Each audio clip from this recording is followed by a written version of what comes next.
ये वीडियो सिर्फ educational purpose के लिए है।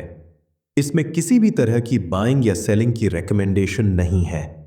बीएससी अपने हाई से करीब 27% नीचे आ चुका है और पिछले 2 दिनों में जेफरीज के बाद नुवामा ने भी स्टॉक को डाउनग्रेड कर दिया है।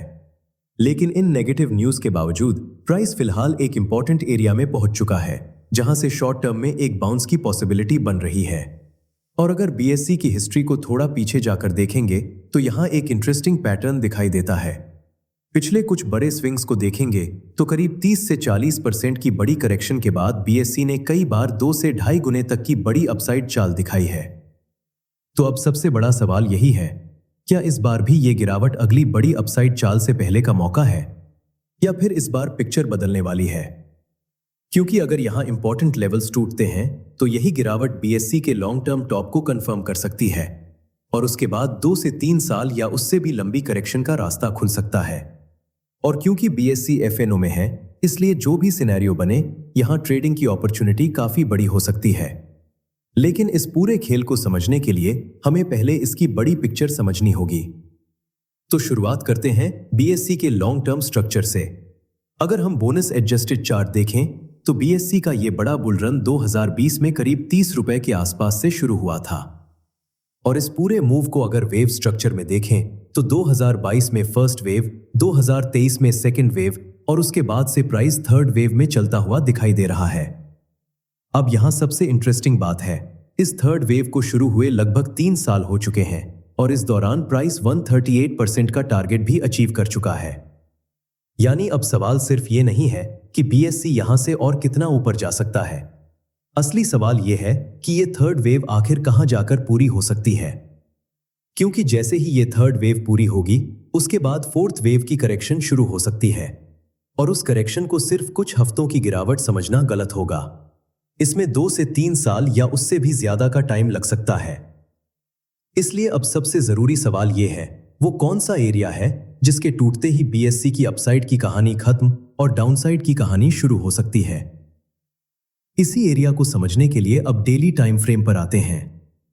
और यहां सबसे पहले एक चीज नोटिस करिए, जुलाई 2024 के बाद जब भी बीएससी में बड़ी गिरावट आई है, प्राइस ने डेली 200 ईएमए के आसपास ही बॉटम बनाया है।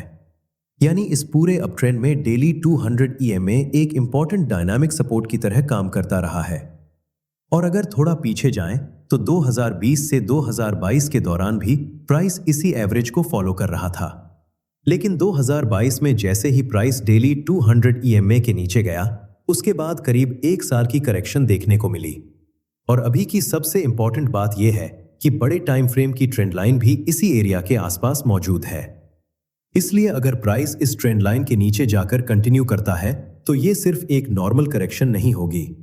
फिर यहां से थर्ड वेव के खत्म होने और फोर्थ वेव के शुरू होने के शुरुआती इंडिकेशन मिलने लगेंगे। लेकिन जब तक ये ट्रेंड लाइन होल्ड कर रही है, तब तक ऊपर की कहानी भी पूरी तरह खत्म नहीं हुई है। 138% का लेवल प्राइस पहले ही अचीव कर चुका है और इसके ऊपर अगला बड़ा लेवल है 161%। और ये लेवल करंट प्राइस से लगभग 2 गुने के आसपास आता है। इसलिए अगर प्राइस यहां से स्ट्रेंथ दिखाता है और 138% के ऊपर कंटिन्यू करता है तो 161% तक एक और बड़ी अपसाइड लेग की पॉसिबिलिटी बनी रहेगी। लेकिन मेरे लिए 161% सिर्फ एक टारगेट नहीं है। अगर प्राइस इस जोन तक पहुंचता है तो यहां थर्ड वेव के कंप्लीट होने और प्रॉफिट बुकिंग दोनों की पॉसिबिलिटी को सीरियसली देखना पड़ेगा।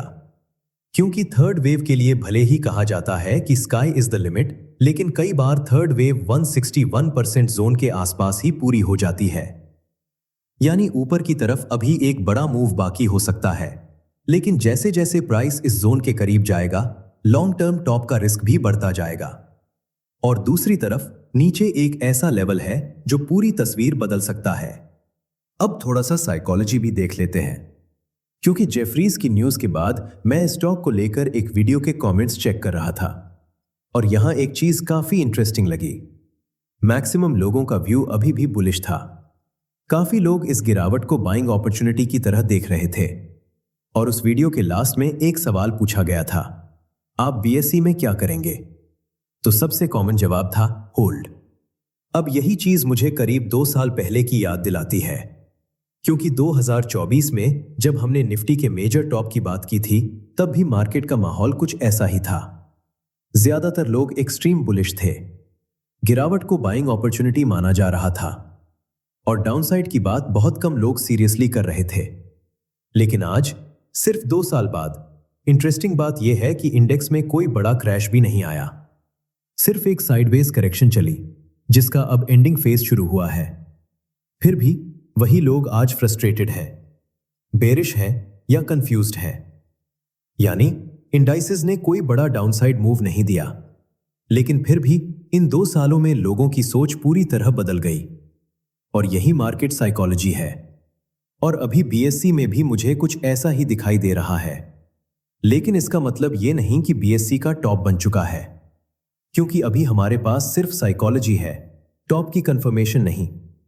लेकिन जब यही साइकोलॉजी चार्ट के इंपॉर्टेंट लेवल्स के साथ मिलती है, तो ऐसे एरिया में हमें अपनी आंखें खुली रखनी चाहिए। क्योंकि अगर एक बार टॉप कंफर्म हो गया और बड़ी गिरावट शुरू हो गई, तो उसके बाद उस गिरावट को जस्टिफाई करने के लिए हजारों रीजन सामने आ जाएंगे। नई न्यूज आएगी, नया ट्रिगर आएगा, और जो चीज आज लोगों को बाइंग अपॉर्चुनिटी लग रही है, वही कल पैनिक का कारण बन सकती है। और यही मार्केट की साइकिल है। स्टॉक्स बदलते रहते हैं, न्यूज बदलती रहती है, लेकिन मार्केट की साइकोलॉजी बार बार रिपीट होती है।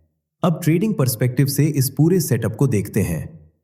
कल जेफरीज की न्यूज के बाद मैंने यूट्यूब और डिस्कॉर्ड दोनों जगह अपडेट दिया था। मैंने साफ बताया था कि जेफरीज भैया कुछ भी बोले, प्राइस एक इंपॉर्टेंट एरिया के आसपास आ चुका है और अगर यहां लेवल्स संभलते हैं तो बाउंस देखने को मिल सकता है। और उसके बाद प्राइस ने 161% के लेवल पर ही सपोर्ट लिया, जिसके बाद वहां से टोटल करीब 4% की चाल बन चुकी है। और अभी भी प्राइस 161% के लेवल से लगभग 3% ऊपर है। लेकिन अब अगर किसी भी वजह से ये 161% का सपोर्ट एरिया टूटता है, तो फिर अगला इंपॉर्टेंट सपोर्ट 200% के आसपास रहेगा। और इसी एरिया के आसपास हमारी ट्रेंड लाइन सपोर्ट भी मौजूद है। और ये हमें लाइव मार्केट में प्राइस के बिहेवियर के हिसाब से देखना होगा। वही अपसाइड में सबसे इंपॉर्टेंट ट्रिगर 45 मिनट की 200 EMA होगी, क्योंकि 23 जून के बाद जब भी बीएससी में बाउंस बना है, प्राइस 45 मिनट की 200 EMA तक गया है और उसके बाद वहीं से फिर फॉल आया है। इसलिए अब देखना यही है कि अगली बार प्राइस इस EMA के पास जाकर फिर से रिजेक्ट होता है या पहली बार इसके ऊपर निकलकर कंटिन्यू करता है। अगर इसके ऊपर कंटिन्यूएशन मिलता है, तभी यह संकेत मिलेगा कि ऊपर की चाल सिर्फ इस फॉल का बाउंस नहीं है, बल्कि एक नया स्ट्रक्चर डेवलप हो रहा है, जिसके बाद अपसाइड में 3600 और फिर 138% का लेवल इंपॉर्टेंट रहेगा। और अगर 138% के ऊपर भी कंटिन्यूएशन मिलता है, तो फिर 161% के आसपास का एरिया ओपन हो जाएगा। वहीं अगर बाउंस के बाद वापस वीकनेस या रिवर्सल के सिग्नल मिलने लगते हैं, तो उस सिनेरियो को भी इग्नोर नहीं करेंगे। और क्योंकि बीएससी FNO में है, इसलिए आने वाले टाइम में यहां अपसाइड और डाउनसाइड दोनों तरफ अच्छे स्विंग अपॉर्चुनिटीज बन सकती है। इसलिए बीएससी को अब हम मल्टी बैगर एज की वीकली एनालिसिस में भी ट्रैक करेंगे। अगर आप भी बीएससी में आगे बनने वाले लेवल्स और पूरे सेटअप को हमारे साथ ट्रैक करना चाहते हैं, तो मल्टी बैगर एज ज्वाइन कर सकते हैं। इसकी डिटेल्स आपको डिस्क्रिप्शन में मिल जाएंगी। और जाने से पहले छोटा सा डिस्क्लेमर दे देता हूं, इस वीडियो में किसी भी तरह की बाइंग सेलिंग की रिकमेंडेशन नहीं है। जिन भी चार्ट्स को हमने देखा है, उन्हें एजुकेशन पर्पस के लिए देखा है। अगर इसके बेसिस पर आपको कोई भी डिसीजन लेना है, तो उससे पहले सोच विचार जरूर करना है, खुद भी चार्ट को एनालाइज करना है। यहां पर किसी भी तरह की रिकमेंडेशन नहीं है।